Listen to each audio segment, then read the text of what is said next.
Your parenthood journey begins here. शुभारंभ एक नई पीढ़ी का। तो देखिए अभी हम लोग मौजूद हैं जेपी गोलंबर पे होटल मौर्या के सामने में, और देखिए एक महिला अभी हमें मिली है। सबसे बड़ा चीज़ है कि इनके हाथ में क्या है। अब देखिए, छात्र अपमान नहीं सम्मान, कुत्ता जनता पार्टी। देखिए अभी तक तो कॉकरोच जनता पार्टी आपने सुना था, बीपीएससी ने छात्रों की तुलना कुत्ता से की। ये अपमान हम कभी नहीं सहेंगे, छात्रों का अपमान बंद करो।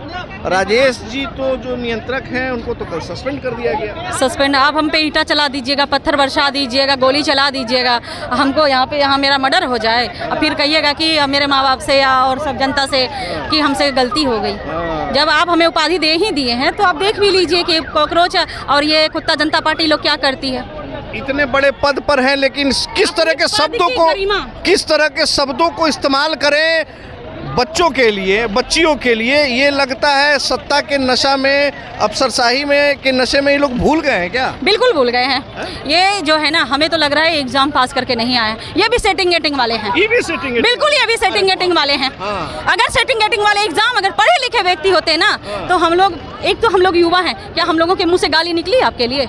जब हम लोग आप लोगों के, हम एक युवा, एक छोटे मोटे छात्र, जब हम लोग गाली नहीं दे सकते हैं तो आप इतने बड़े पद पे रह करके अपनी पद की गरिमा नहीं समझ रहे हैं तो हम क्या समझेंगे? आज जो सेटिंग हो रहा है, आज जो इतना सारा चीज हो रहा है, आज जो एग्जाम कैंसिल हो रहा है और इतनी धांधलियां हो रही है एग्जाम में, पेपर लीक हो रहा है, यही नेता लोग, यही अध्यक्ष लोग बनते हैं एग्जाम में पैसा दे करके, सेटिंग करके।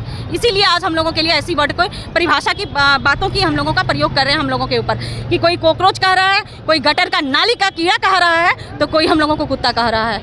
ये कहाँ का न्याय है सरकार? हम लोग रोजगार लेने के लिए ना सड़क पे उतरे हैं, हमें रोजगार चाहिए ना, हम पढ़ लिख करके आपसे रोजगार, वो रोजगार जिसका विधानसभा चुनाव से पहले आप लोगों ने लंबा चौड़ा आंकड़ा दिया था, वादा किया था, और चुनाव खत्म, वादा खत्म, सब कुछ खत्म। जब यही माननीय सम्राट चौधरी जी जब ये विपक्ष में थे ना तो हम लोगों के लिए मांग रखे थे, बहुत सारी हम लोगों के साथ रहते थे, और आज जब वो सत्ता में हैं तो आज देख लीजिए उनकी हालत। क्या आप सत्ता में जाते हम लोगों का दर्द भूल जाते हैं क्या? अच्छा, हम आपसे गुहार लगाते हैं। एक चीज मैं आपको रोक रहा हूँ बीच में। अभी हमने देखा था कि लगातार भारतीय जनता पार्टी की बिहार इकाई जो है, झारखंड में छात्रों का जो आंदोलन हो रहा था उसके सपोर्ट में ये लोग बड़ी बड़ी बातें कर रहे थे। बिहार में ये लोग सत्ता में बैठे हुए हैं, यहाँ क्यों छात्रों के हित को अनदेखा कर रहे हैं, भूल जा रहे हैं लोग? यहाँ वो लोग जो है ना भूल जाते हैं कि हमारा बिहार है, ये क्रांति की भूमि रही है और क्रांति होगी और रहेगी। यहाँ की बेटा हो या बेटियाँ, सब शेर और शेरनियाँ हैं। जब आप बाहर के, जब कुछ होता है तो आप चर्चा करते हैं, और आपके घर में होता है तो आप भूल कैसे जाते हैं? आपको याद नहीं रहती है कि मेरे घर में भी आग लगी पड़ी है? पहले आप अपना घर सुधारिए ना, बाद में किसी पे टिप्पणी टिप्पणी कीजिएगा। आप अपनी घर को क्यों नहीं देख रहे हैं? आप अपनी, हमारी जो आपकी जो राज्य की दशा है, आपका जो बिहार के युवाओं की दशा है, आप उसे क्यों नहीं समझ पा रहे हैं?